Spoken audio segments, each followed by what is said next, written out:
ओम शांति। आज 18 जून 2021 की बाबा की मुरली है। आज बाबा कहते, मीठे बच्चे, बाप आई है तुम बच्चों की खिदमत करने अर्थात सेवा करने। तुम भी बाप समान बन सबकी खिदमत करो। प्रश्न है, ब्रह्मा बाप का कौन सा एक विचार चलता जिस पर शिव बाबा कहते, वेट एंड सी, फिक्र मत करो। ब्रह्मा बाप का कौन सा एक विचार चलता जिस पर शिव बाबा कहते, वेट एंड सी, फिक्र मत करो। मुरली से उत्तर निकालना। गीत है, तुम्हें पाके हमने जहां पा लिया, जमी तो क्या आसमां भी पा लिया। ओम शांति। बाप भी कहते हैं बच्चे ओम शांति, और क्या कहेंगे। बच्चों को कहते हैं बच्चे ओम शांति तत्वम। हे बच्चों, तुम भी शांत स्वरूप हो, तुम भी मास्टर पतित पावन हो। ऐसे और कोई कह न सके। कहा जाता है जैसे काग वैसे बच्चे। तुम बच्चे भी जानते हो जैसे बाबा वैसे हम। बाप कहते हैं मैं ज्ञान का सागर हूँ। तुम बच्चे भी समझेंगे हम मास्टर ज्ञान सागर है, गोया नदियां ठहरे। सागर के बाल बच्चे भी तो होंगे ना, तो हम सभी क्या है? सागर के बाल बच्चे। बड़ी बड़ी नदियां भी हैं, बड़े बड़े तालाब, बड़े बड़े सरोवर भी हैं। वह है जड़, तुम हो चैतन्य। सागर से ही निकले हुए हो। कई बच्चे भी इन बातों को समझते नहीं है, क्योंकि पढ़ी लिखी तो बच्चियां है नहीं। बाबा ने एक बार पूछा था, चीनी किससे बनती है? बाबा ने, ये दादियां उस समय छोटे छोटे थी ना, तो बाबा ने पूछा बच्चियों से कि चीनी किससे बनती है, गुड़ किससे बनता है? तो बोला, लाल गन्ने से गुड़ बनता है, सफेद गन्ने से चीनी बनती है। बेचारी पढ़ी हुई तो है नहीं ना, हमारी दादियां कोई इतनी पढ़ी हुई तो नहीं थी। और बाबा ने तो जब बाबा के पास आए तो तपस्या ही की है। तो बाबा भी ऐसे बच्चों के साथ मजाक कर लेते थे। अब तुमको कितनी बड़ी बातें समझाते हैं। पानी के सागर से तो पानी की ही नदियां निकलती है। मनुष्य बहुत बढ़ते जाते हैं तो पानी भी बहुत चाहिए ना। कितने कैनाल्स आदि बनाते रहते हैं। तो तुम बच्चों को उठते बैठते चलते फिरते यही ख्याल रखना है कि हम इस पतित दुनिया को पावन बनाते हैं।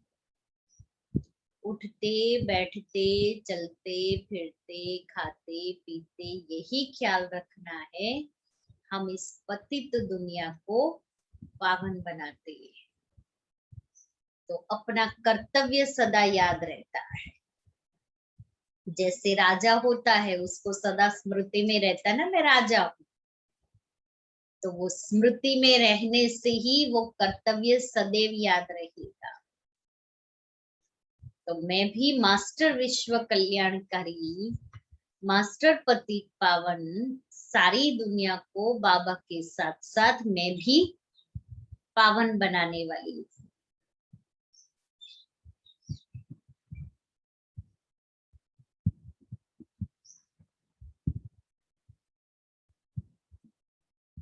गीत में भी कहते हैं, बाबा हम आपसे विश्व की बादशाही का वर्षा लेते हैं, यह हमसे कोई छीन नहीं सकेगा।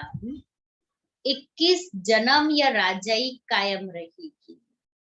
बेहद का बाप आकर बेहद का राज्य भाग्य देते हैं, राज्य भाग्य चलाने के लायक बनाते हैं, पवित्र बनाते हैं, बुलाते भी हैं, हे पतित पावन आओ। यह कोई कृष्ण को नहीं बुलाते हैं, क्योंकि कृष्ण कोई पतित पावन नहीं है, निराकार भगवान को बुलाते हैं। जब कहते हैं हे पतित पावन, तो कृष्ण बुद्धि में याद नहीं आता है, परमात्मा याद आता है। बाप आकर हर एक बात समझाते हैं। अभी तुम बच्चे सम्मुख बैठे, हम बाप के सम्मुख बैठे हैं। यह कोई साधु संत नहीं है। शिव बाबा जिसमें आते हैं वो कोई साधु संत नहीं, एक साधारण मनुष्य तन का आधार लेते हैं और हम बाबा के सामने बैठे हैं। तुम जानते हो निराकार शिव बाबा इस ब्रह्मा तन में प्रवेश कर हमको पढ़ाते हैं। गायन भी है, परमपिता परमात्मा ब्रह्मा तन द्वारा आदि सनातन देवी देवता धर्म की स्थापना करते हैं। विनाश स्थापना के बाद ही हुआ है। इससे सिद्ध है कि पुरानी दुनिया में आती है। ब्रह्मा द्वारा स्थापना नई दुनिया की, शंकर द्वारा अनेक धर्मों का विनाश कराते हैं। सतयुग में एक धर्म था, बाकी तो अनेक धर्म है। एक धर्म वाले देवी देवताओं की निशानी चक्र आदि है। इन लक्ष्मी नारायण को कहते ही है विश्व के मालिक। स्वर्ग का मालिक सो विश्व का मालिक हो गया, क्योंकि सारी दुनिया पर अखंड भारत एक ही दुनिया थी, अलग अलग दुनिया अलग अलग खंड थी ही नहीं, इसलिए एक ही स्वर्ग और एक ही विश्व थी। यह बातें तुम बच्चों की बुद्धि में बैठी है। बाप कहते हैं बच्चे मन मना भव। यह बच्चों को घड़ी घड़ी सावधानी मिलती है। बाप को और वर्षे को याद करो, यह भूलो मत। और पॉइंट्स भूल जाती है, यह तो मुख्य है। बाप को याद करना ये मुख्य पॉइंट है, फिर बाकी सब है ज्ञान की पॉइंट्स। बाप ही पतित पावन है, यह युक्ति बताते हैं पावन बनने की। बाप कहते हैं तुम सतो प्रधान थे, अब तमो प्रधान बनो, तभी तुम चल सकेंगे पवित्र दुनिया। निराकारी दुनिया भी पवित्र है, साकारी दुनिया भी पवित्र है। अपवित्र पतित दुनिया यह है। आत्मा भी तमो प्रधान तो शरीर भी तमो प्रधान है। यह तो सृष्टि का नाटक है। इसमें ब्रह्मांड और सूक्ष्म वतन भी आ जाता है। सृष्टि का चक्र यहाँ फिरता है। सतयुग त्रेता यहाँ है। यह कोई सूक्ष्म वतन व मूल वतन होते नहीं है, यह यहाँ ही है। इनको मनुष्य सृष्टि कहा जाता है। वह है आत्माओं की निराकारी दुनिया। वह है ब्रह्मा विष्णु शंकर की आकारी दुनिया।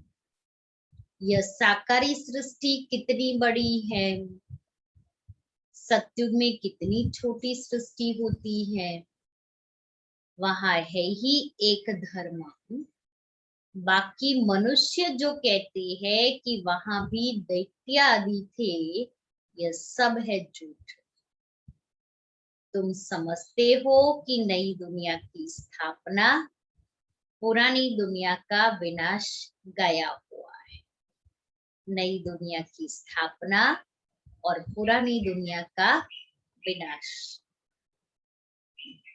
सबका विनाश होगा और सत्युग हेवन की स्थापना होगी। तुम भी बाप के साथ खिदमत कर रहे, बाप के साथ नई दुनिया स्थापन करने में मदद कर रही है। बाप भी आते ही है बच्चों की खिदमत करने, बच्चों को मदद करने आते हैं। तो बच्चों को कौन सी मदद करते हैं? पावन बनाने। यह है बेहद का बाप। देखते हैं हमारे बच्चे बहुत दुखी है तो तरस पड़ता है ना। कोई भी माता पिता होंगे अपने बच्चों को दुखी नहीं देख सकते। बच्चे कैसा भी व्यवहार करे, लेकिन माँ बाप बच्चों को कभी भी बद्दुआ नहीं देंगे, दुख नहीं देंगे। तरस पड़ेगा, उसको प्यार करेंगे, उसको शक्ति देंगे, मदद करेंगे। तो ऐसे ही ये बेहद का बाप भी, हम बच्चे बहुत दुखी हो गए तो दुखी बच्चों को वो नहीं देख सकता है, इसलिए ऊपर से नीचे आता है। पुरानी दुनिया पतित दुनिया, पुराने शरीर पतित शरीर में आता है। किसके लिए आता है? हम बच्चों के लिए आता है।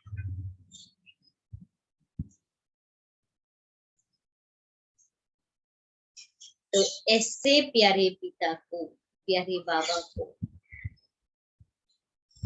याद करके कितना गदगद होना चाहिए कि मुझे कौन मिला है, मेरे लिए आया है। और बाबा जैसी मदद और शक्ति तो कोई नहीं भर सकता, कोई नहीं दे सकता। दुनिया का नॉट अ सिंगल पर्सन जो हमें मदद देवे। जिस प्रकार की मदद बाबा हम बच्चों को देते हैं, इसलिए बाबा कहता है दुखी है हमारे बच्चे बहुत दुखी है तो जरूर तरस पड़ेगा ना। वह है ही रहम दिल बाप। अभी तो सारी दुनिया में अशांति, एक बाप के सिवाय और कोई शांति दे न सके। हठयोगी भी अथाह है, आत्मा के लिए कह देते हैं वह निर्लेप है। मनुष्यों को उल्टी बातें सुना देते हैं। वास्तव में आत्मा की सफाई चाहिए। आत्मा में ही खाद पड़ी है और किसको भी पता नहीं है। वंडर तो देखो कि खाद पड़ी है लेकिन फिर भी पता नहीं। कहते भी है यह पापात्मा है, बहुत पाप करते हैं। यह महात्मा है, पुण्यात्मा है। ऐसे नहीं कहेंगे कि महान परमात्मा है।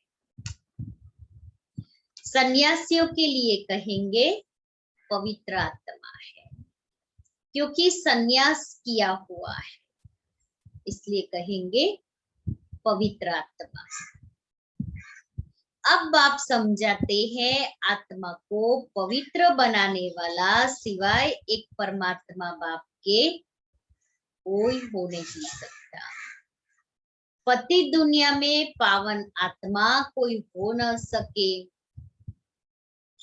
अभी सैपलिंग लगता है, धीरे धीरे वृद्धि हो जाएगी।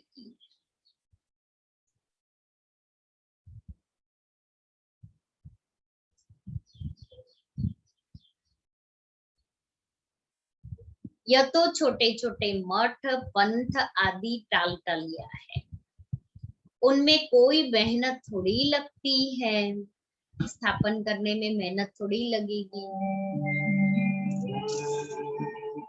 शांति शांति शांति शांति। अंतर मन में ज्योति जगा लो, होगा दूर अंधेरा।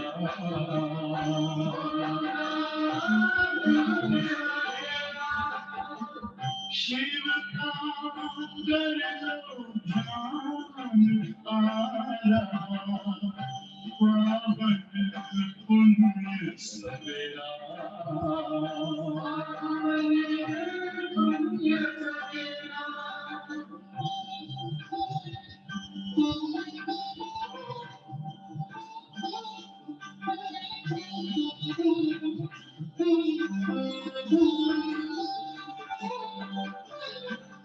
तुम हो कौन, कहाँ से आए, अपनी आप को जानो। राजयोग के द्वारा अपना वर्ग पहचानो। इसी राजपथ पर चल कर तुम पालो अपना बसेरा।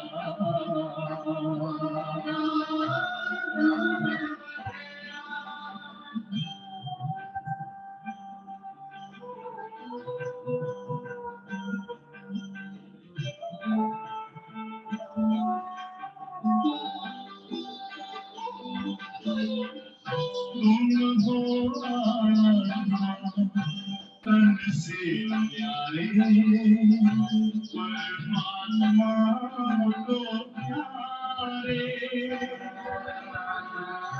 दिव्य गुणों को धारण करके योगी बनो दुलारे।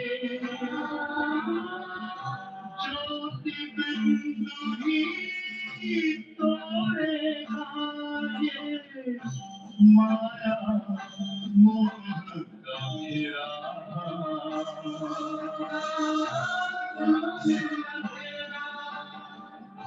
अंतर मन में ज्योति जगा लो, होगा दूर अंधेरा।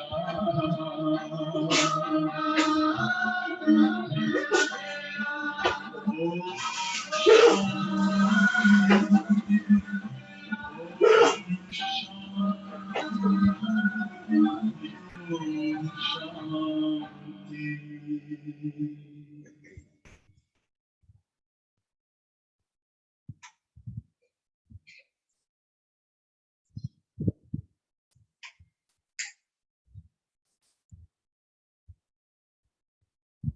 ओम शांति। यह तो छोटे छोटे मठ पंथ आदि टालटलिया है, उनमें कोई मेहनत थोड़ी लगती है। अनेक प्रकार के मंत्र देते हैं, किस्म किस्म के मंत्र देते हैं। यह भी वशीकरण मंत्र है, जिससे तुम 5 विकारों पर जीत पाते हो। राम राम का मंत्र जपते हैं, इससे फायदा तो कुछ भी नहीं है। यहाँ तो बाप कहते हैं, मुझे याद करो तो तुम्हारे पाप नाश हो जाएंगे, तुम पवित्र आत्मा बन जाएंगे। याद को ही योग कहते हैं। भारत का प्राचीन योग बहुत मशहूर है। इस योग से ही तुम विश्व पर जीत पाते हो। भारत का राजयोग बहुत नामी ग्रामी है। यह बाप के सिवाय और कोई सिखा न सके। तुम हो ब्रह्मा कुमार कुमारियां, बीके तो यहाँ होंगे ही। प्रजापिता ब्रह्मा के बच्चे तो जरूर ब्रह्मा के साथ ही होंगे। ब्राह्मण कुल भी जरूर चाहिए। इसको कहा जाता है सर्वोत्तम ऊंचे ते ऊंचा ब्राह्मण कुल।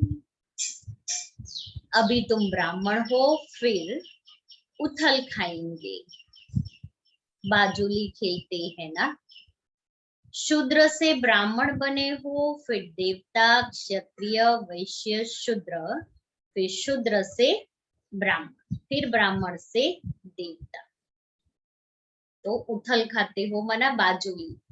ऐसे सिर नीचे, फिर पैर आएगा, फिर पैर और सिर साथ में होता है, और फिर ऐसे गुलाट, जिसको गुजराती में कहते गुलाट खाना। तो अब बाप समझाते हैं, मीठे मीठे बच्चों, बहुत थोड़ी बात है, बहुत थोड़ी बात है। कौन सी थोड़ी बात है? बाप को याद करो। यह भी तो बुद्धि में है। बाबा हमको 84 का राज बता रहे हैं। 84 लाख अथवा 84 जन्मों का हिसाब किताब तो चाहिए ना। कोई को पता नहीं 84 लाख का कोई हिसाब बता सके। मनुष्य 84 जन्मों का चक्र लगाते हैं। आत्माएं ऊपर से आती है पार्ट बजाने के लिए। सतयुग से लेकर कलयुग अंत तक आती ही रहती है। सतयुग से लेकर कलयुग अंत तक आत्माएं ऊपर से नीचे पार्ट बजाने के लिए आती रहती है। हर एक अपना अपना पार्ट बजाते रहते हैं। इन बातों को मनुष्य मात्र नहीं जानते, एक बाप ही जान सकते हैं। मनुष्य को कभी परमपिता गॉडफादर नहीं कहा जाता। गॉडफादर कहने से फिर निराकार शिव तरफ बुद्धि जाती है। जीव आत्मा का बाप तो होगा ना। आत्मा एक शरीर छोड़ दूसरा लेती है। निराकार बाप का नाम शिव है। तुम्हारा भी एक ही नाम है, आत्मा। फिर शरीर में भिन्न भिन्न नाम पड़ते हैं। आत्मा के ऊपर नहीं, आत्मा तो आत्मा ही है। आत्मा को ज्यादा, आत्मा को या तो शालिग्राम कहते हैं या आत्मा कहते हैं, इंग्लिश में सोल कहते हैं। परमपिता परमात्मा भी शरीर में आकर सुनाते हैं। शरीर बिगर थोड़ी सुनाएंगे। तो बाप समझाते हैं कि इनका तो अपना नाम है, मेरा शरीर का कोई नाम नहीं है। शरीर ही नहीं है तो न मैं पुनर्जन्म में आता हूँ, मैं इनमें प्रवेश करता हूँ, इनको भी मालूम नहीं पड़ता है। कोई तिथि तारीख नहीं है शिव बाबा के इनमें प्रवेश करने की, कोई तिथि तारीख नहीं है। इनको भी पता नहीं है शिव बाबा कब आते। अचानक आ गया शिव बाबा इसमें। सत्संग में बैठा था बाबा तो, ब्रह्मा बाबा तो, और शक्ति जैसे बाबा सत्संग सुन रहे थे, और एक प्रकाश का गोला कैसा होता है ऐसा बाबा को दिखाई दिया। बाबा सत्संग से उठ करके अपने कमरे में आ गए। और कमरे में गद्दी पर बैठ गए। बाबा पूरे जैसे सूक्ष्म काया में, लाल लाइट के शरीर, और वो बिंदी ने प्रवेश किया।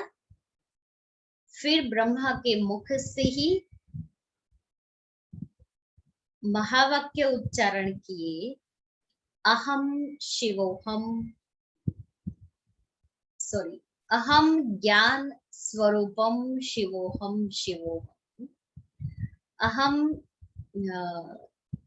निजानंदम स्वरूपम शिवोहम शिवोहम, अहम प्रकाश स्वरूपम शिवोहम शिवोहम। ये 3 महावाक्य उच्चारण करके फिर वो ज्योति इस शरीर से बाहर निकल करके अदृश्य हो। तब शिवा ब्रह्मा बाबा को थोड़ी पता था कि ये शिव बाबा ने प्रवेश किया है। फिर बाबा के मुख से शब्द निकले, जब ज्योति निकल गई, बाबा की आंखों में, नैनों में एकदम लाल लाइट, माना बल्ब कैसे होते हैं ऐसी बाबा की आंखें हो गई। और बाबा ने कहा वो क्या थी, एक लाइट थी, एक माइट थी। तो पहला पहला ये साक्षात्कार शिव परमात्मा निराकार ज्योति स्वरूप है, उसका ब्रह्मा बाबा माना दादा लेखराज को हुआ। और वो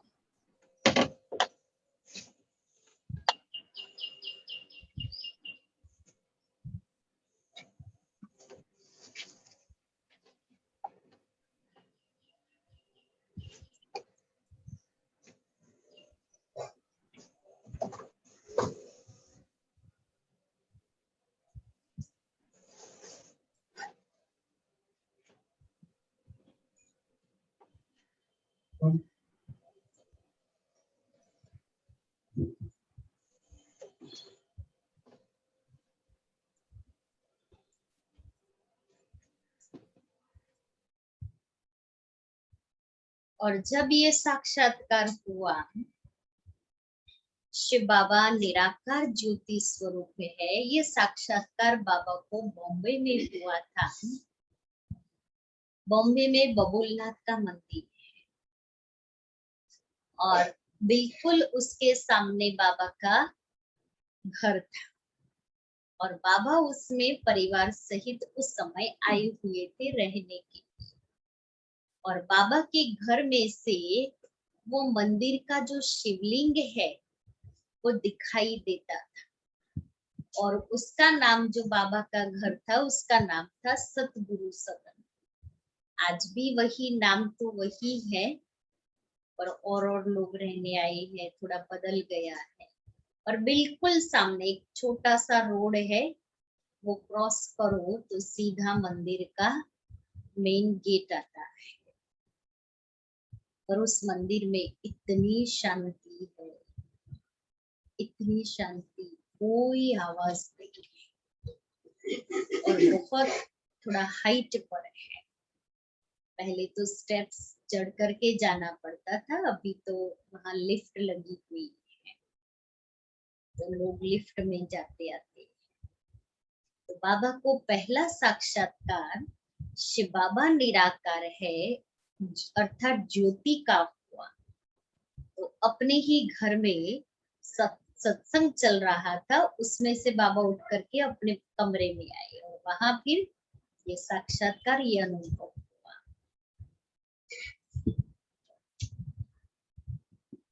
तो बाबा कहता है कोई तिथि तारीख नहीं, हाँ मैं कल्प के अंत अर्थात रात में आता हूँ।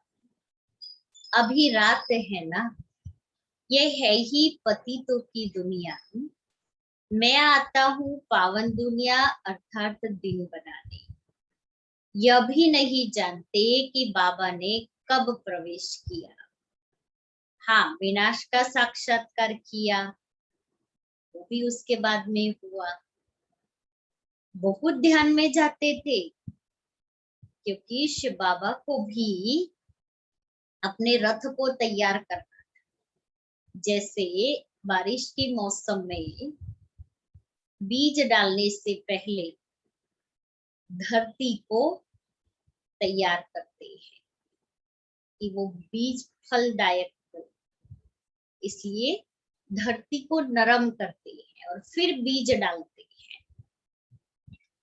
तो ऐसे ही शिव बाबा भी अपने रथ की मन रूपी धरनी को तैयार करने के लिए पहले ये साक्षात्कार करते। और वैसे तो बाबा भले इतने बड़े जौहरी थे, लेकिन बाबा के अंदर भक्ति भावना बहुत थी। तो बाबा अपने साथ बातें बहुत करता था।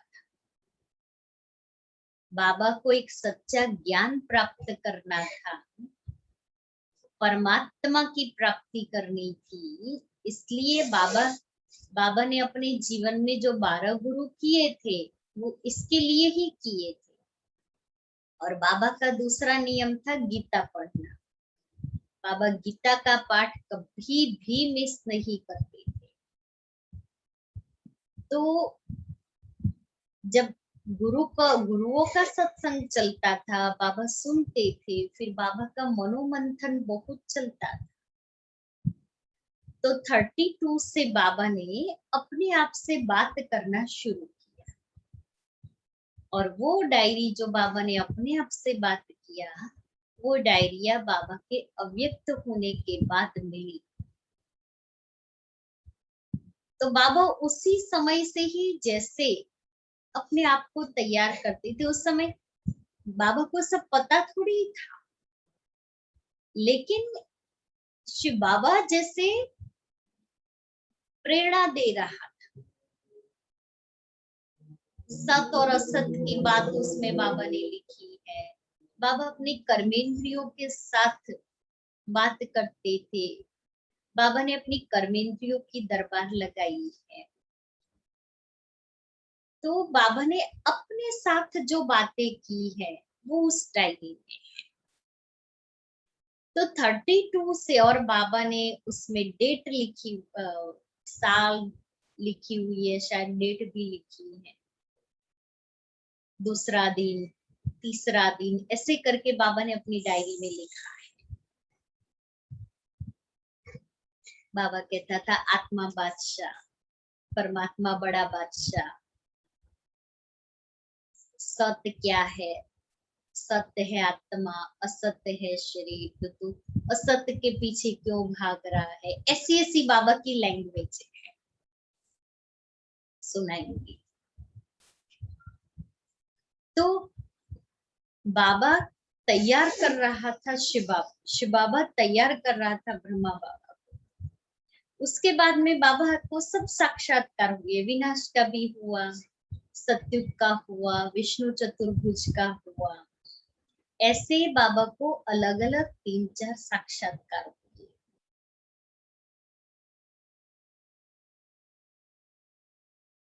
तो बहुत ध्यान में जाते थे। वह कोई तिथि तारीख वेला नहीं निकाल सकते। कृष्ण को भी पूछते हैं, उनका रात्रि को जन्म दिखाते हैं, किस समय कितने मिनट आदि सारा निकालते हैं। बाप कहते हैं मैं तो हूँ ही निराकार। जैसे और मनुष्य जन्म लेते हैं वैसे मेरा जन्म थोड़ी होता है। मेरा तो दिव्य अलौकिक जन्म है। मैं इनमें प्रवेश कर फिर चला जाता हूँ, सदैव नहीं रहता है। आया, ज्ञान सुना लिया, चला। बैल पर सारा दिन सवारी थोड़ी करते हैं। मुझे जिस समय बच्चे याद करते हैं मैं हाजिर हूँ। मुझे बच्चे जिस समय याद करते हैं मैं हाजिर हूँ। तो बाबा को याद करो, बाबा हाजिर हो जाएगा। बाप आकर बच्चों से मिलते हैं, गुड मॉर्निंग करते हैं।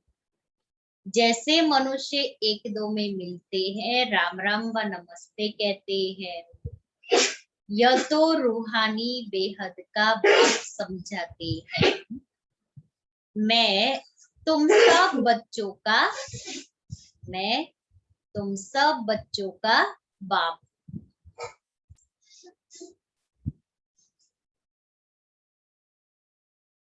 तो शिव बाबा की संतान तुम सब आत्माएं भाई भाई हो। यह खुशी का पारा चढ़ना चाहिए। बेहद का बाप आया हुआ है, हमको बेहद का वर्षा दे रही है। बच्चों को देख बाप को भी खुशी होती है। ढेर बच्चे हैं, बच्चे जानते हैं हमको बाबा स्वर्ग का मालिक बना रहे हैं, राजाई देते हैं। प्रजा भी तो कहेगी हमारा राज्य है। जैसे भारतवासी कहते हैं यह हमारा भारत देश है। राजा प्रजा दोनों कहते हैं हमारा देश है। तुम बच्चे नरकवासी हो फिर स्वर्गवासी बनेंगे। बाप को और वर्षे को याद करना है और कोई तकलीफ बाबा नहीं देते हैं। रहना भी गृहस्थ व्यवहार में है। यहाँ आकर थोड़ी रहना है। सब यहाँ भाग कर आए तो इतने सबको बाबा कहाँ रख सकते हैं। इतने सब ढेर बच्चे एक ही बार कैसे इकट्ठे रहते हो सकते हैं। सब सेंटर्स के बच्चे एक ही बार इकट्ठे मिल कैसे सकते हैं। कहाँ ठहर सकेंगे, मुश्किल है ना। दिन प्रतिदिन बच्चे वृद्धि को पाते रहते हैं। इसकी भी कुछ युक्ति रचनी पड़े। यह सब आसपास वाले मकान लेने पड़ेंगे। मकान वालों से पूछेंगे कितना मांगते हैं। समय पर तो लेना पड़ेगा ना। पैसे की तो कोई बात नहीं, समय बड़ा नाजुक होता जाता है। बाप और बच्चे दोनों अविनाशी है, आत्मा और शिव बाबा। अविनाशी खजाना बच्चों को देते हैं। बहुत ढेर बच्चों को आना होगा। देखो बाबा ने साकार से बच्चों का आह्वान किया है कि अभी तो बहुत बच्चों को आना होगा। बाबा विचार करते हैं। अब ये बाबा विचार करते हैं इतने ढेर कहाँ आकर रहेंगे। शिव बाबा कहता है बहुत बच्चों को आना होगा तो फिर इसको तो चिंता होगी ना, कितने सारे बच्चे आएंगे तो कहाँ रहेंगे। बाबा कहते, ऑलमाइटी बाबा कहते, तुम फिक्र क्यों करते हो, वेट एंड सी। शिव बाबा ब्रह्मा बाबा को कहते फिक्र क्यों करते हो, वेट एंड सी। तुम पढ़ते रहो मन मना भव। कैसे शिव बाबा ब्रह्मा बाबा को बेफिक्र बना रहे हैं, तो ऐसे ही बाबा हमको भी यही कहता है, चिंता मत करो मैं बैठा हूँ। तुम बच्चों को ये ख्याल में रखना है कि अभी हमको कर्मातीत अवस्था में जाना है, सतो प्रधान बनना है। याद से ही पावन बनेंगे। बाबा बात तो बहुत सहज बताते हैं। अति सहज है, अति सहज है, सिर्फ बाबा को याद करना है। देखो गाय के बच्चे को जब माँ याद आती है तो चिल्लाता है ना। बाबा ने एग्जाम्पल तो देखो कितना फर्स्ट क्लास दिया। वो तो है जानवर, तुम बच्चों ने रड़िया मारी ना, हमने भी तो बाबा को पुकारा ना। आगे चल बहुत चिल्लाएंगे, बहुत याद करेंगे, क्योंकि बहुत दुख आएंगे। तो मनुष्य के सामने जब बहुत दुख आएंगे तो बहुत याद करेंगे। तुम बच्चे तो अब जानते हो कि बाबा आया हुआ है, विनाश तो होना ही है। नेचुरल कैलेमिटीज आनी है। सब आपस में लड़ते झगड़ते हैं। कितना खर्चा कर बॉम्ब्स बनाते हैं, बहुत पैसा जाता है। कल ही न्यूज में आया था ना कि कौन से देश के पास कितने परमाणु बॉम्ब है, कितने परमाणु शस्त्र है। खर्चा तो होता है ना, इतना खर्चा कहाँ से लाए, डरते भी है मौत से, फिर भी बॉम्ब्स बनाना बंद नहीं करते। बॉम्ब्स की लड़ाई चलेगी। अभी बनाते ही ऐसे है जो बॉम्ब गिरे और मनुष्य मर जाए, क्योंकि अभी आने वाले समय में युद्ध कोई आर्मी से नहीं होगा। आने वाले समय में बॉम्ब्स से युद्ध होंगे। बाबा ने कहा ना, बॉम्ब्स की लड़ाई चलेगी। चीज बनाने में पहले टाइम लगता है, फिर तो मिनट मोटर, जल्दी जल्दी बनाते जाते हैं। बॉम्ब्स भी कोई थोड़े बनेंगे क्या? तुम बच्चे जानते हो, इस पुरानी सृष्टि का विनाश होना है। अब बेहद के बाप से वर्षा लेना है। गीता भी है तुम भारतवासियों का, देवी देवताओं का धर्म शास्त्र। बाकी तो छोटे छोटे हैं, उनका कोई गायन नहीं है। ब्राह्मण धर्म है सबसे ऊंच। ब्राह्मणों का काम है कथा सुनाना। तुम कह सकते हो हम ब्रह्मा कुमार कुमारिया है, ब्रह्मा के बच्चे, हम दादे का वर्ष, हमको दादे का वर्षा मिल रहा है। अच्छा, मीठे मीठे सिक्के लेते बच्चों प्रति माता पिता बाप दादा का याद प्यार और गुड मॉर्निंग। रूहानी बाप की रूहानी बच्चों को नमस्ते। हम रूहानी बच्चों की रूहानी बाप दादा को याद प्यार गुड मॉर्निंग और नमस्ते। धारणा के लिए मुख्य सार। पहला, ड्रामा के हर राज को जानते हुए किसी भी बात की फिक्र नहीं करनी है। पढ़ाई पढ़ते रहना है। मन मनाभव होकर कर्मातीत बनने का ख्याल रखना है। स्वयं को सतोप्रधान बनाना है। दूसरा, हम आत्माएं शिव बाबा की संतान, आपस में भाई भाई है। शिव बाबा से वर्षा ले रहे, इस खुशी में रहना है। वरदान, हर शिक्षा को स्वरूप में लाकर सबूत देने वाले सपूत व साक्षात्कार मूर्त भव। जो बच्चे शिक्षाओं को सिर्फ शिक्षा की रीति से बुद्धि में नहीं रखते, लेकिन उन्हें स्वरूप में लाते हैं, वह ज्ञान स्वरूप, प्रेम स्वरूप, आनंद स्वरूप स्थिति में स्थित रहते हैं। कि एक है, हमने सुन लिया, मुरली सुन ली, ज्ञान सुन लिया,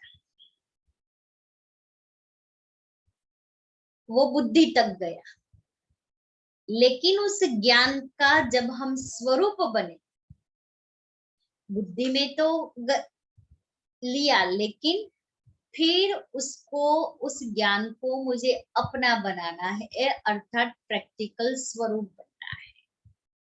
जैसे भोजन करते हैं, अगर वो भोजन डाइजेस्ट नहीं होता है तो शक्तिशाली नहीं बनता है शरीर। ऐसे ही इस ज्ञान अर्थात शिक्षा को शिक्षा की रीति से बुद्धि में नहीं रखते, लेकिन उसका चर्निंग करते, मनन मंथन करते हैं, तो वो स्वरूप में आता है। जो हर पॉइंट को स्वरूप में लाएंगे, वही पॉइंट, पॉइंट माना बिंदी रूप में स्थित हो सकेगी। पॉइंट का मनन अथवा वर्णन करना सहज है, लेकिन स्वरूप बन अन्य आत्माओं को भी स्वरूप का अनुभव कराना, यही है सबूत देना अर्थात सपूत व साक्षात्कार मूर्त बनना। स्लोगन है, एकाग्रता की शक्ति को बढ़ाओ तो मन बुद्धि का भटकना बंद हो जाएगा। एकाग्रता की शक्ति को बढ़ाओ तो मन बुद्धि का भटकना बंद हो जाएगा। आज का हमारा स्वमान है,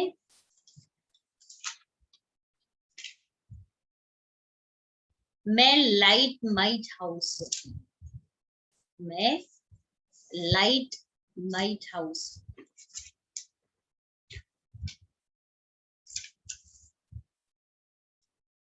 अपनी शुभ भावना, श्रेष्ठ कामना, श्रेष्ठ वृत्ति, श्रेष्ठ वाइब्रेशन द्वारा किसी भी स्थान पर रहते हुए मनसा द्वारा अनेक आत्माओं की सेवा कर सकते हो। इसकी विधि है लाइट हाउस माइट हाउस बनना। शुभ भावना, श्रेष्ठ कामना, श्रेष्ठ वृत्ति, श्रेष्ठ वाइब्रेशन के द्वारा किसी भी स्थान पर रहते हुए मनसा सेवा कर सकते हैं। इसके लिए साधन है लाइट हाउस माइट हाउस बनना। काले नहीं शुभ भावना काले क्या कालू पण ये जातो शुभ भावना से संपन्न हूँ, क्योंकि जब तक हम उसमें संपन्न नहीं बनेंगे तब तक बाबा रोज सुनाएगा। जब हम संपन्न बन जाएंगे, उसका स्वरूप बन जाएंगे, तो बाबा दूसरी पॉइंट पर फोकस कराएगा। इसमें स्थूल साधन, चांस व समय की प्रॉब्लम नहीं है। सिर्फ लाइट माइट से संपन्न बनने की आवश्यकता है, क्योंकि न स्थान चाहिए, न साधन चाहिए, न सेल्वेशन चाहिए, कोई फिजिकल कुछ नहीं चाहिए। सिर्फ मैं आत्मा लाइट माइट हाउस बन करके बैठ जाऊं, और उसके लिए शुभ भावना, श्रेष्ठ कामना, श्रेष्ठ वृत्ति, श्रेष्ठ वाइब्रेशन।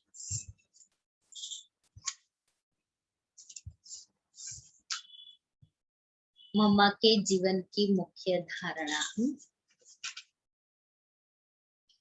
मम्मा ने कभी श्रीमत में अपनी मत मिक्स नहीं की।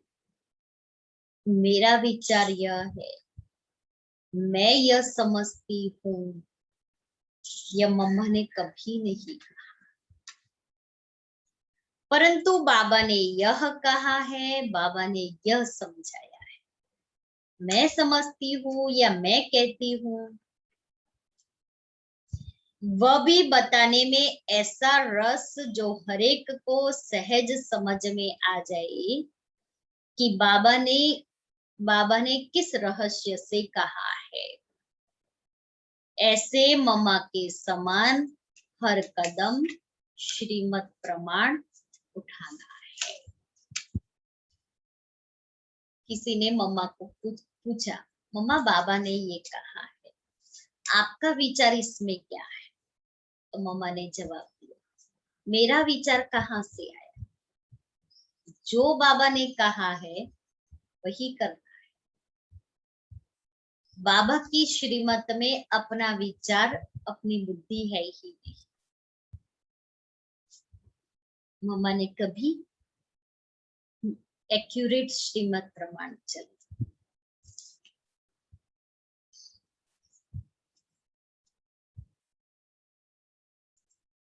तो आज की मुरली में बाबा ने विशेष बातें कौन सी नोट कराई, अंडरलाइन कराई?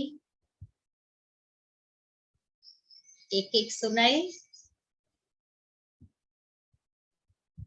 क्या बोला दीदी?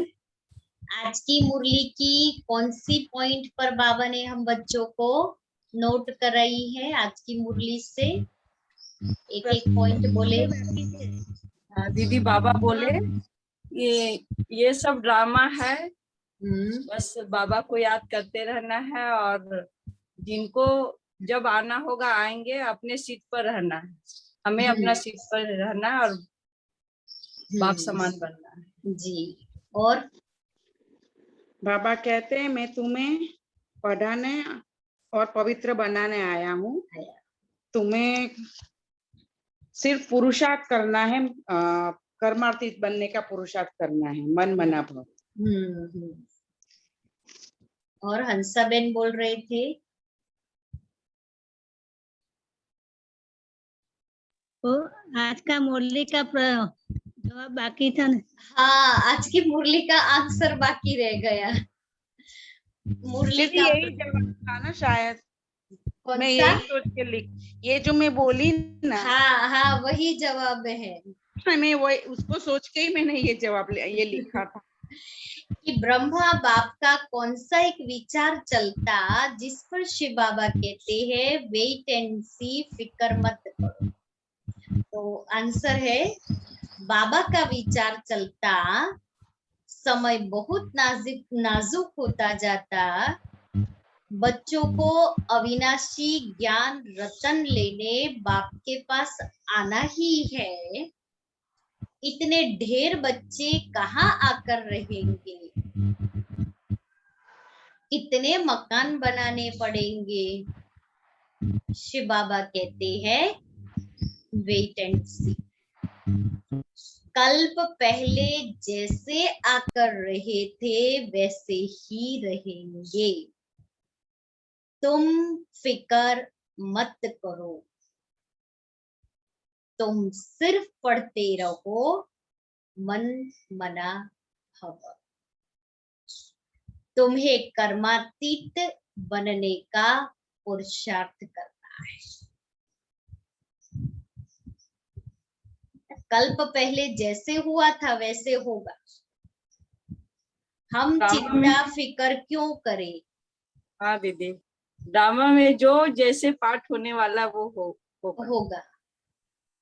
हमारे चिंता फिकर करने से तो कुछ होने वाला नहीं, और ही हमारा टाइम और हमारी एनर्जी वेस्ट जाती है। इसलिए बाबा ने कहा फिकर मत करो, कल पहले जैसे हुआ था होगा, तुम अपनी पढ़ाई में मस्त रहो, क्योंकि हम अपनी पढ़ाई पढ़ने में मस्त रहेंगे, हम बाबा की याद में मस्त रहेंगे, तो आपे ही सब बातों का रास्ता निकल आएगा।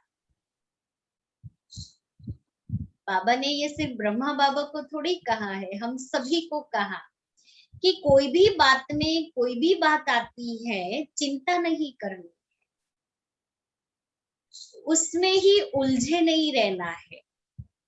मेरा कर्तव्य क्या है? बाबा को याद करना।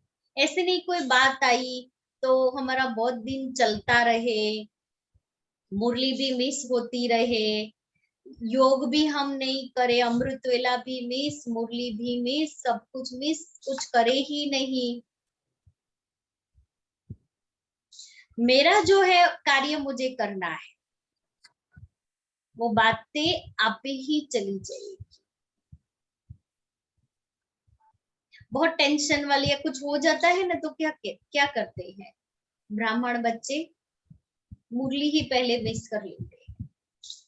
तो पहला स्टेप ही भगवान से कनेक्शन ही तोड़ दिया हमने।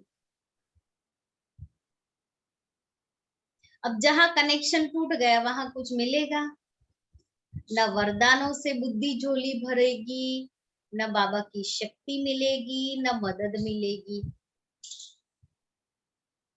इसलिए बाबा हम बच्चों को कहता है कि कोई भी बात आती है फिक्र नहीं करो। और उस समय जब बाबा साकार में थे, दादियां सुनाती है 20-22 लोग आ जाते थे मधुबन में। उस समय तो सिर्फ पांडव भवन था, और पांडव भवन में भी इतना कुछ नहीं था, इतना सारा बड़ा जो अभी है। तो 20-22 लोग आ जाते थे तो कहते थे फुल सीजन चल रही है, बाबा के घर में फुल सीजन चल रही है। और अभी बाबा के घर में 20-22-25 हजार बाबा के बच्चे आते हैं। तो कैसे समय के अनुसार सेवा वृद्धि होती है, उस अनुसार मधुबन में भी मकान बच्चों के लिए तैयार होते रहते हैं। फिर तो बाबा ब्रह्मा बाबा थे, उसी समय ये शांति स्तंभ के सामने जो ट्रेनिंग सेंटर है वो उसमें ग्राउंड फ्लोर बना था। फिर उसके ऊपर दूसरा फर्स्ट फ्लोर बनाया। फिर बाबा जब अव्यक्त हुए उस समय मेडिटेशन हॉल बन रहा था। तो मेडिटेशन हॉल की बाबा सारी समझानी दादी को समझाई, दादी प्रकाश मणि जी को। तो ऐसे बना बाबा के होते भी, क्योंकि इतने सारे बच्चे आते हैं तो बाबा को तो होगा ना कि अपने बच्चे अपने घर में आए हैं तो कोई भी प्रकार की तकलीफ नहीं हो, ये बाबा का सदैव टेंशन रहता था। आप सभी को अस्मिता बेन को याद होगा, जब हमने फर्स्ट भट्टी पांडव भवन में की थी, चक्रधारी दीदी ने एक बात सुनाई थी बाबा की कि उस समय तो जून मास में भी बरसात बहुत होती थी। तो कहा बाबा के बच्चे बाबा से मिलने आए थे और टेंट में रहे हुए थे, तो जोर से बारिश आई तो टेंट सारे गीले हो गए, गिर भी गए। तो बाबा ने कहा बच्चे कोई चिंता नहीं करो, बाबा के कमरे में बहुत जगह है, सब बाबा की खटिया के नीचे आ जाओ, खटिया के नीचे सो जाओ। मना बाबा को कितना बच्चों के प्रति प्यार था और बाबा की दिल कितनी बड़ी थी कि बच्चे कोई हर्जा नहीं, बाबा के कमरे में आ जाओ। और उस समय बाबा का कमरा जो इतना है ना, वो इतना बड़ा नहीं था। बाबा की जो खटिया है और सामने जो गद्दी है, बस उतना ही कमरा था, इससे बड़ा कमरा नहीं था। ये तो फिर बाद में एक्सटेंड किया, क्योंकि बड़ी दीदी भी बाबा के कमरे के बाजू में बड़ी दीदी का कमरा था, फिर वो थोड़ा बड़ा किया, पैसेज को बंद खोल करके कमरा सारा बड़ा कर दिया। तो इस प्रकार से तो बाबा को बच्चों के लिए बहुत था कि बाबा के सारी सल्वेशन सब कुछ बच्चों के लिए, अपने लिए बाबा ने कुछ नहीं किया। इसीलिए तो बाबा बाबा है। बाबा बाबा जब ट्रेनिंग सेंटर बन रहा था ना, तो बच्चों ने कहा बाबा ये इसमें नए कमरे में नए मकान में रहेंगे। ब्रह्मा बाबा ने कहा शिव बाबा पुराने शरीर में पुरानी दुनिया में आता है, बाबा कैसे नए मकान में रह सकता है। बाबा ने कहा बाबा ये बच्चों के लिए बनवा रहे हैं। तो बाबा की सदैव बच्चों के लिए ही सब कुछ होता था, कुछ भी अपने लिए बाबा ने नहीं किया। मना त्याग की बाबा और मम्मा मूर्ति थे, त्याग तपस्या की मूर्ति थी। ऐसे थे हमारे ब्रह्मा बाबा और हमारी मीठी मम्मा, जो हम बच्चों के सामने एग्जाम्पल है। उनको देख देख करके हमें भी ऐसा बनना है। बाबा ने इसलिए शिव बाबा ने हमारे सामने ये दोनों एग्जाम्पल रखे हैं, सैंपल रखे हैं। बाबा बूढ़ा, मम्मा यंग। बाबा गृहस्थी। आज बाबा ने बोला ना कि ज्ञान का सागर, बच्चे ज्ञान का नदिया है। हाँ। मुझे लगा मैं कैनाल भी हूँ। हाँ, हम कैनाल नहीं, हम ज्ञान नदिया है, ज्ञान गंगाएं है। जो बाबा ने आज एक बात और भी कही कि बाबा बच्चों की खिदमत करने आए हैं, ऐसे ही बच्चों को भी बाप समान सबकी खिदमत करनी है। तो मैं ज्ञान नदी बनेगी, ज्ञान गंगा बनेगी, अनेकों को पावन बनाने के लिए। इसलिए कैनाल नहीं बनना है, बड़ी नदी बनना है। और एक और बात बाबा ने कहा ना दीदी, बहुत अच्छी, हम सब भाई भाई है। वो बस बोलने के लिए भाई भाई, अगर किसी के प्रति थोड़ा भी प्रतिकूल प्रतिक्रिया होती है तो तुरंत अपने आप वो दिख जाता है, भाई भाई नहीं फिर वो हो पाता वो भाई भाई वाली दृष्टि नहीं रहती नहीं है। हो पाती है। बस जब कोई बोले ना तो अभी अपने आप ही अपने को याद दिलाना और अपने पर हंसी करना। अरे मैं हाँ, इसको बस भाई भाई थोड़ी देख रही हूँ, ये आत्मा भाई है। भले ये इसको बहुत बड़ी चीज है दीदी, बहुत बहुत बड़ी चीज है, बहुत बड़ी। इसीलिए बाबा हम बच्चों को कहता है ना कि सारा दिन तुम मैं आत्मा हूँ, मैं आत्मा हूँ, मैं आत्मा शरीर से कर्म कर रही हूँ, इस स्मृति में रखो। दादियों ने यही पुरुषार्थ किया। एक प्रैक्टिकल दादियों से ही हमने तो सुना है। तो रतन मोहिनी दादी जी हम लोगों को क्लास ले रही थी, क्लास में सुना रही थी कि हम जब आत्मा की प्रैक्टिस करते थे तो कैसे करते थे। तो कहा बाथरूम में होते थे, दूसरा दरवाजा खटखटाता था बाहर से, कब निकलेंगे? तो कहते थे जब आत्मा शरीर से निकलेगी। ऐसा पाठ पक्का था आत्मा का। गुलजार दादी बहुत छोटी थी तो कहती है दूसरी छोटे छोटे बच्चे ही तो आए थे जब बाबा ने बोर्डिंग शुरू किया। तो बाबा मुरली में आत्मा कहता था तो कहते चलो हम आत्मा आत्मा खेलते। देखो उनकी भाषा ही कौन सी थी, चलो हम आत्मा आत्मा खेलते। तो गुलजार दादी और वो छोटे, वो दोनों ही छोटे बच्चे थे, दोनों बैठ गए दीवार पर। उस जमाने में तो दीवारें इतनी मोटी मोटी होती थी, तो दोनों दीवार पर बैठ गए और एक दूसरे को आत्मा देखने लगे। और आत्मा देखते देखते गुलजार दादी तो ध्यान में चली गई कृष्ण के साथ रास करने। फिर वो सामने जो बच्ची बैठी थी वो कहती है कि दादी तो ध्यान में गई। फिर सब आए, देखा दादी को वहां से नीचे उतारा। ऐसे ही कुंज दादी हमारी थी।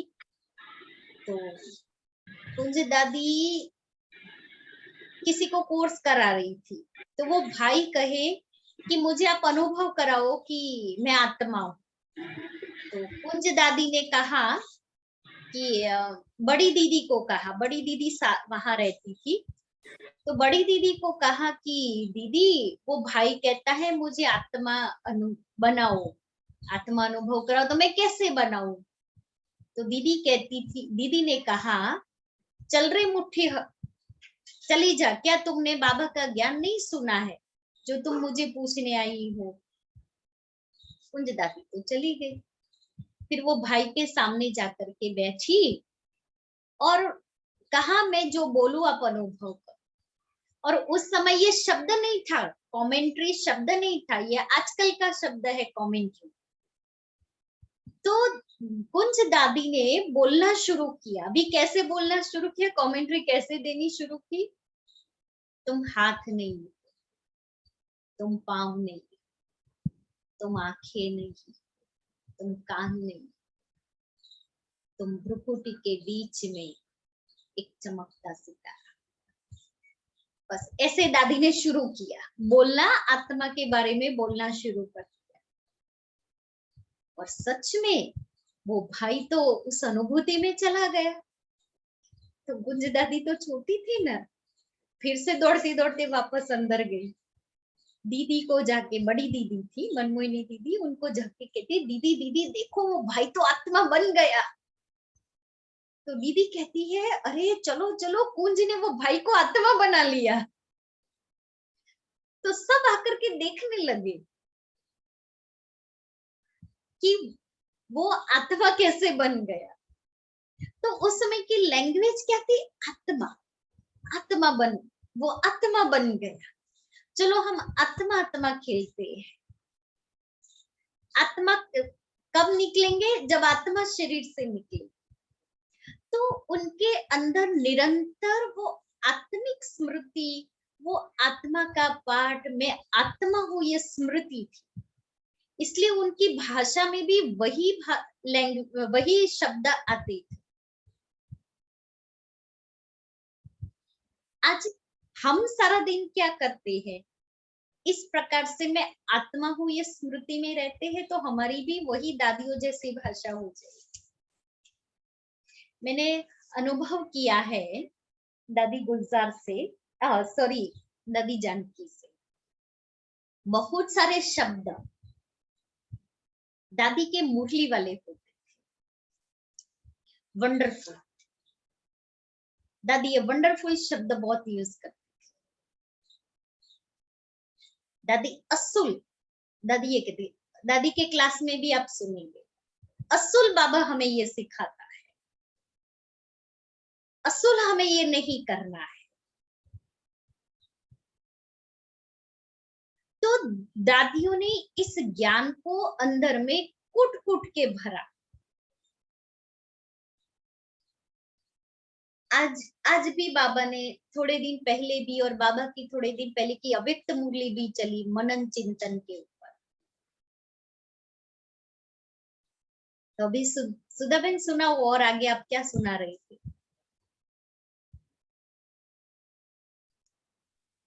नहीं दीदी, अभी तो और कुछ नहीं। कुछ नहीं अर्थात सारा दिन मुझे ये अभ्यास करना है। और सच में जब आत्मिक दृष्टि होती है ना, बहुत प्योर फॉर्म में वो व्यक्ति दिखाई देता है। मैं बहुत साल पहले का एक अनुभव सुनाऊं। हम टीचर्स बहनों की भट्ठी थी। उस समय तो मैं नई सेंटर पर रहने के लिए आई थी, और शांतिवन में ही भट्ठी थी। शांतिवन में उस समय ऐसे सेपरेट रूम नहीं होते थे, 100-150 एक साथ एक बड़े हॉल में ही रहते थे। तो हम लोग उसी हॉल में रहते थे, और हमारी भट्ठी की दिनचर्या बहुत टाइट रहती थी। जो हम लोग की नींद भी पूरी नहीं होती थी। शाम को 4 बजे हमारा शुरू हो जाता था, तो 3:30 बजे तो लेट से लेट उठना पड़े।